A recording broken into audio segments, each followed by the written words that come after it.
Yo, what's up bros? My name is Notby and welcome back to the brand new recap. We have another recap of Mr. Lin Manhwa today and this is part 22. If you want to know what happened before, you can find all the previous videos in the description below. Subscribe now to become a bro today and enjoy in the video. Now we see members of the secret instrument tower witnessing Mr. Lin casually splitting the destruction star cannon's ray in half and just stopping it there. And as they are looking at this scene, they're trying to not lose their minds, but this is not going their way.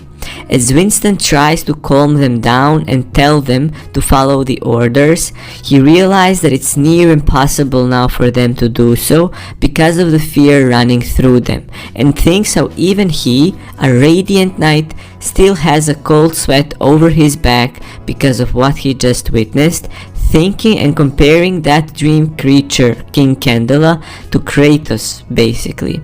He then gives an order with his communicator, telling his subordinates to clean up the battlefield. As we can see, sun rays pierce the cloud and the terrible rain is finally over. Winston relaxes, exhales, and thinks how it's finally over, and how this bookstore owner, Mr. Lin, seems to have quite a temper, as he gets surprised hearing Joseph approaching him from behind and saying how that's quite normal, because if you imagine a wild dog invading your living space, you would also lose your temper easily. Winston asks Joseph if what he means by that is that these all-powerful dream creatures are wild dogs and how they are the good guys, to which Joseph responds by saying that all of them are nothing but tiny fleas. This irritates Winston, who thinks that he should punch Joseph in the face, and if this is not the cutest irritated face of an army general you've ever seen, then you must have seen some weird things in your life. However, Winston exhales again to relax, thinking how as a general, he needs to keep his cool as he tells Joseph that it doesn't matter anymore and how what's important is that this thing came to an end. Then Joseph responds by saying how it's still far from over because the secret instrument tower spent so much time trying to find the magic mirror egg but didn't manage to do it at the end, meaning that there is probably some bigger mastermind behind all of this who threw these demon beasts into Nokken. As we see a blonde man and his levitating sword somewhere on the mountains, and we can see that he's carrying a medallion with a green symbol on it, and he giggles thinking everything is going according to his plan. Ooh, bros, it's getting interesting. There's a new villain appearing soon, it seems.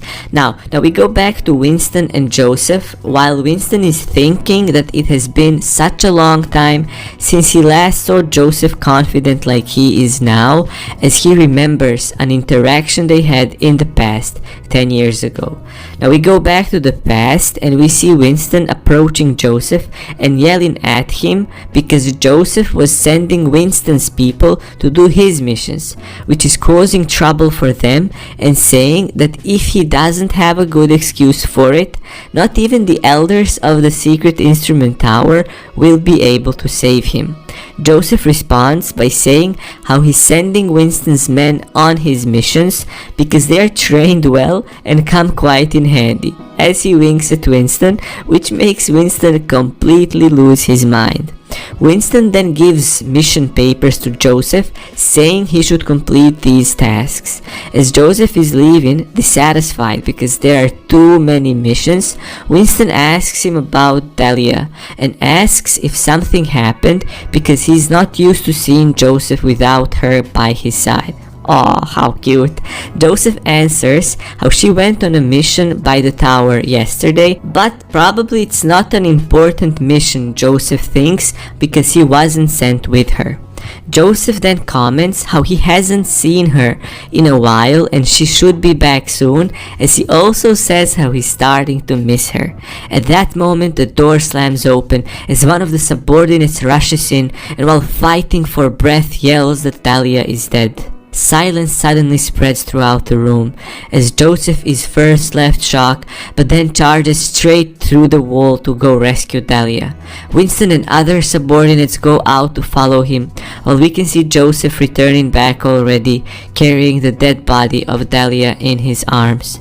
And Joseph, with a cold look in his eyes and a blank voice, asks Winston to help him get a vacation because he has to bury his dead wife. Winston is left speechless and sad as he's looking at Joseph walking in the distance and carrying his wife's lifeless body. Bros, I feel so bad for Joseph. He even started missing his wife, and he even promised her before that after she returns back from this mission, he'll tell her he loves her. No, why you gotta do him like that? Now we skip a bit into the future, where Winston is ordering extra people to go with Joseph on the mission because ever since Dahlia passed away he wasn't himself completely, and how most of his free time he would spend in his room doing nothing and just torturing his own mind like a prisoner. How when he first returned to the secret instrument tower after Dahlia passed away, he started training like crazy and completing missions like a robot. And Winston thinks how even though others still see Joseph as a bright light fighting for peace, only Winston knows how he really feels, and that Joseph is constantly putting his life in danger in order to forget the death of his wife, because from that moment his life stopped as well. And as Winston is sitting in his office, Claudie rushes in giving the latest report to Winston about how Joseph is planning to go and fight Old Wild by himself. Winston realizes that even though Joseph is really powerful, there's no way he can take on Old Wild on his own, so Winston runs to Joseph's room, and as he barges in, we see Joseph all messed up and covered with bandages, holding the candle a sword, as he turns around and asks Winston why did he come, and how Joseph was just about to go on a mission. Winston slams him with his fist, yelling it's time for Joseph to wake up, then grabs him and starts shaking him, yelling how Dahlia's death was an accident, and how it was not his fault, so he shouldn't eat himself about it and blame himself. And how if he continues acting like he is right now, he's only making it worse for people around him.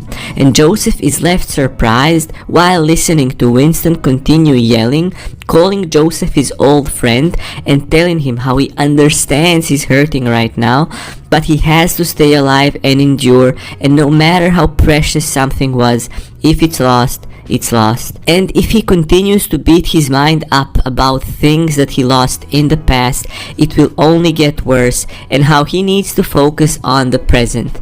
As Joseph is looking at Winston, still in complete shock, he remembers the moment he reached Dahlia just as she was dying, and she apologized to Joseph for leaving him alone with their child.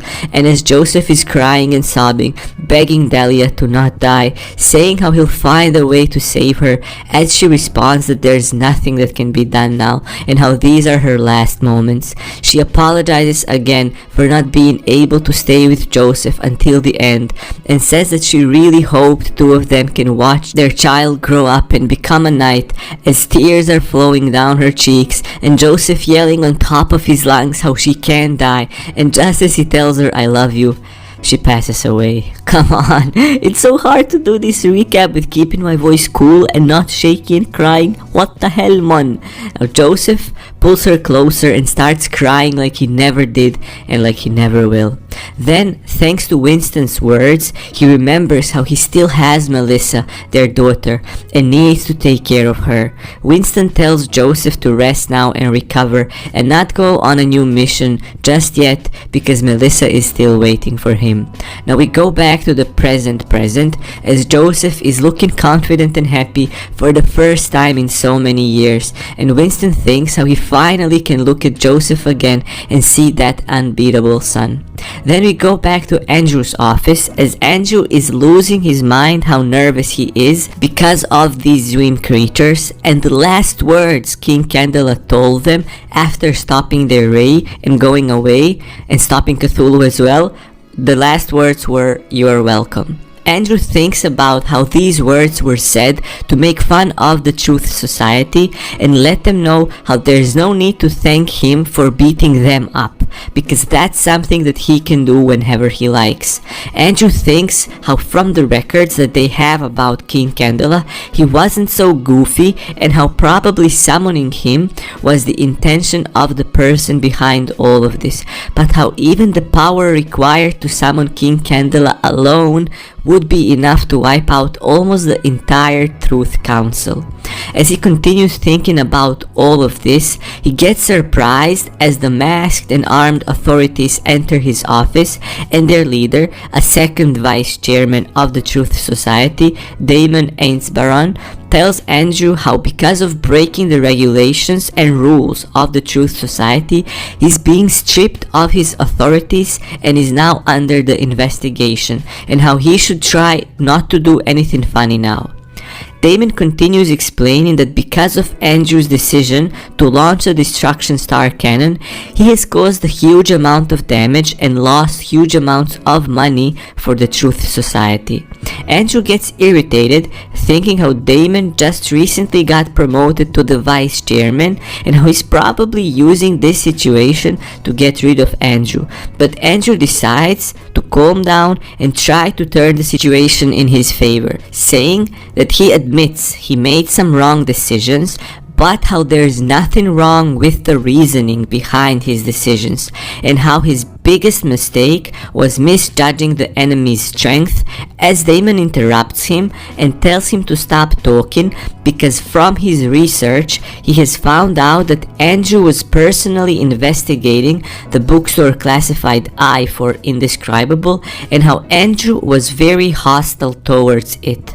As Andrew responds by saying how the current problem has nothing to do with the bookstore because people who summoned the Dream Beast were the members of the White Wolf clan, and Damon responds that according to the latest reports, the one who summoned King Candela was none other than the bookstore owner, Mr. Lin himself. So this gives them the reason to think Andrew ordered the attack because of his selfishness, and because of Andrew's decision, the friendly bookstore owner decided to make a move, causing huge losses to the Truth Society. As Andrew yells that this has to be some kind of a joke, Damon interrupts him again, saying there's no need for him to speak now and should think how to fix the upcoming problems he is going to face. And bros, is it me? Or does Damon's shadow look awfully familiar to Inky? We'll see.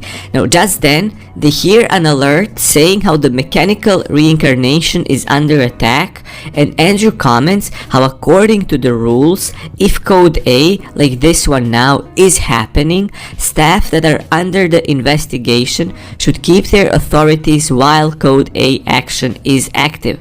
And with a smirk on his face, he asks Damon whether he's right or not. Now, we go to the underground base of the White Wolf clan as we see members of Miss G's Spider clan walking through this space. Miss G proudly proclaims how all the members of the White Wolf clan are now dead, and how with this she managed to get her revenge, but now their goal is to search through this underground base and loot everything left behind by the White Wolves. As they continue exploring, they reach a chamber filled with blood and body parts, and they enter it and start exploring it while blood mixed with human flesh is forming a goo-like substance. Then Miss G sniffs some awful smell which makes her body shiver, and she realizes that this smell is just from the lack of cleaning of this place, thinking how could anyone live here when it's so dirty and smelly. She obviously didn't come to my room. Now as she enters another room, she can see cracked pods, and as she gets close to the biggest one and looks at it, figures that this had to be hatching pod of the magic mirror egg. Then Max approaches her, telling Miss G that he managed to complete the mission she gave him, and after seeing him and realizing his left arm is missing, Miss G asks him about it, and he answers that it's not a problem at all because his master instructed him to do his best to help Miss G, and how now he managed to do it. By the way, the master he's talking about is Miss G's father. He then offers Miss G a small container, telling her that this is the formula of the tainted blood from the Sky Wolf. Miss G takes the box and praises Max for doing a really good job as she instructs him to go rest and heal. But as she tries to touch this box, a purple lightning bolt fires out of it, and she comments how this might be the secret rune for protection made by the White Wizard. Max suggests that maybe they should ask Haywood to take a look at this, and Miss G thinks how Haywood is her father's friend, but how after Ryan got eaten by Mr. Lin's gargoyle, because he was a spy and because he tried to kill Mr. Lin, she can't trust Haywood as well, thinking how both of them have the truth rune made by the White Wizards, but how probably even this rune can be hacked since Ryan could do it as well. Miss G tells Max how she'll think about it after going home and suggests they leave since this place is too dangerous right now. But all of a sudden, she feels an aura of a destructive rank person, and as she looks up, she can see a shadow in the corner of the room, and this shadow responds by saying how her senses are impressive since she could detect him even after he was hiding his presence. We see this is Ackerman, and he tells Miss G how she shouldn't panic because he's not her enemy, and it's an honor to meet her finally. He tells her he came here to check what kind of a person is the famous up-and-coming hunter who took care of the White Wolf hunters. As we see their dream beasts squaring off, Ackerman thinks how Miss G is quite impressive because even though she is young, her eyes are sharp and her aura calm, just like a wolf who's patiently waiting to pounce at its prey. Ackerman also realizes how Miss G is so close to reaching the destructive level herself. He then comments and tells her that she has an extraordinary talent to be able to almost reach the destructive level while still being so young, and tells her how now he understands why the owner of that bookstore was willing to help her. Miss G gets surprised by this and asks Ackerman how does he know this bookstore owner, as her subordinates rush in, interrupting them, specifically Pava, wanting to report that their lives got saved by some unfamiliar hunter. And as she enters the room, she sees Ackerman and yells that this is the person that saved their lives, as we see her cowboy-looking squad leader with eyes as weird as always. She tells Miss G that the pale white knight riser Mr. Omen saved her, which leaves Ackerman completely in disbelief, thinking how did she manage to get every single one of his names and ranks wrong. Miss G thanks Ackerman for his help, and he responds by saying how he was just doing what he was supposed to do and that there is no need to thank him for it. Bros, that's all for this part.